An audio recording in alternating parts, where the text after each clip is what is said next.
My flight arrived to Jakarta real late, and I felt that things were quite different compared to when I first came here. I had mixed emotions as I wasn't sure if that was something to be excited about or if I'm going to be feeling nostalgic the entire time.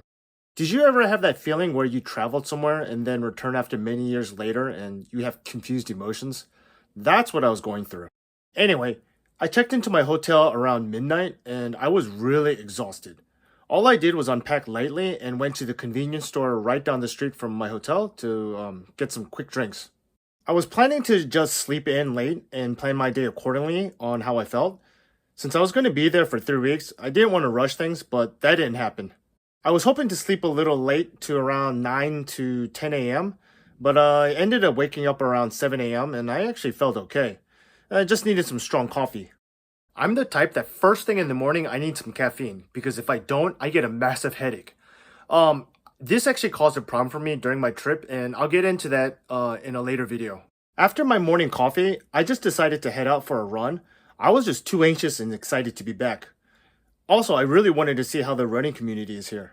I'm not so sure if that was a smart choice because at this time it is really hot outside. And by the time I went out, it was roughly around 30 degrees. I was told by local friends to go to a place called GBK. It's a stadium sports complex that I was able to identify far away because of the unique and cool architecture. I wanted it to be a little adventurous, and so I ended up taking the bus instead of a taxi. I didn't travel all this way just to be convenient and comfortable. I want to see what the local life is. It was a bit of a challenge, but it also gave me a perspective into local life. I had to get help using the card machine to get my transportation card, and this one guy was really helpful. I'm not sure if he was police, but I was really grateful for his help. He even made it a point to tell me to be careful of pickpockets and told me to enjoy my time here.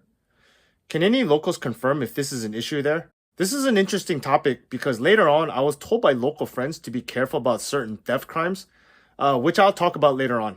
Anyways, it was really interesting to see the bus station layout. I didn't see any instances where pickpocketing was a concern, nor did I ever feel as if I had to watch my things.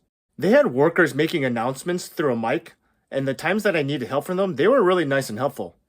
It was really easy to navigate after the first time. It just takes a couple of times to get used to it. You have to be careful as there's a gap between the gate and the bus. But I never saw anyone come close to falling down. It's just one of those things you just learn to adjust to. This was the fun part. Riding the bus was more enjoyable than getting a taxi because it allowed me to see parts of the city and local life that I wouldn't otherwise be able to see if I took a taxi. It was very clean and safe inside. It was never overcrowded except one time. I took the bus on car free day, and it was so packed that people inside were arguing. That was the only time I ever saw locals fighting or getting mad. The only complaint I have about using the bus is that it takes a moment for the gate to read your card. And there could be a long line due to how slow it is to read your card. Now, it's not like you're waiting a really long time, but you kind of want to just be in and out quickly, and that almost never happened. It was always a small queue, and just a couple of times I experienced a long line. Again, another one of those inconveniences that you just adjust to and deal with. Other than that, it was enjoyable to take the bus. If I wasn't short on time or in a rush, I always chose a bus over a taxi. Now, I went out to GPK almost every day. In fact, I felt weird if I didn't start my day with a morning run out there. My friends were right that GBK was going to be the most convenient place to run, but there were times when I got there a little late and they closed the gates, and so I had to run outside of the gates. I had to always get there early to avoid the heat, which can be brutal. But there were a couple of times I got there around 10 to 11 a.m., and that's kind of late, and by then it was almost empty. You have to be there around 5 to 8 a.m. and after that, it gets empty very quickly. The running community here is really awesome. Each there was at least one person that I had a small friendly chat with. And I also found out that later that running clubs are a really big thing here. And I was able to participate in 2 running events later in my trip. Overall, everyone I encountered was really nice. They had a couple of cafes and convenience stores at the stadium. And whenever I went to the convenience store, I always got one of these 2 brands. Can someone tell me which is the more popular or mainstream brand? And after a run in that hot and humid weather, water tastes so good. After my morning run, I always just grabbed a quick lunch. And my first Indonesian meal, I went for my comfortable favorites, nasi goreng and mie goreng. I could eat these 2 dishes all the time and never get sick of it. That's how much I like them. If you followed my channel from the early days, you might remember that during graduate school, there was an Indonesian restaurant right next to my campus, and I just got used to eating those two things all the time. I was walking around Grand Indonesia looking for a place to eat, and I decided to eat here because the staff were all in the front saying hi to customers, and so I just went there. Guessing it was a franchise because it had that feel to it, and I don't ever recall seeing it anywhere else in Jakarta. I had to wait longer than usual for the food to come out, and it was really hot when it came out.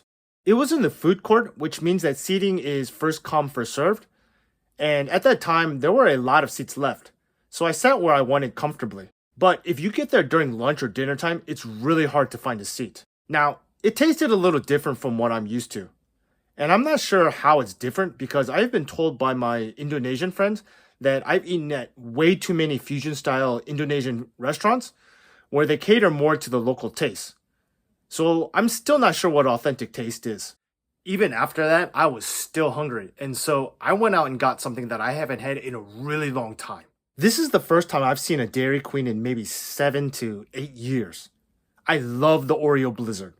I think it's better than McDonald's Oreo McFlurry. I ate an Oreo Blizzard almost every day here.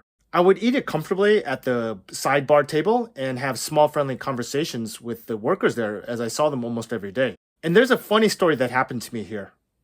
One night, I was eating my Blizzard and someone came up to me and asked me for a picture.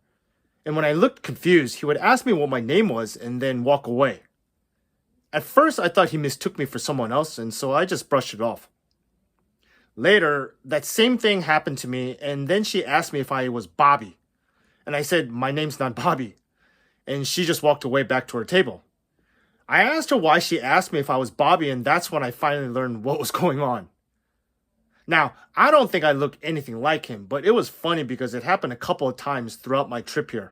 Alright, so that was part 2. So, any questions or comments, just let me know, and let me get started on the next video, and I'll maybe see you in a week or two, alright?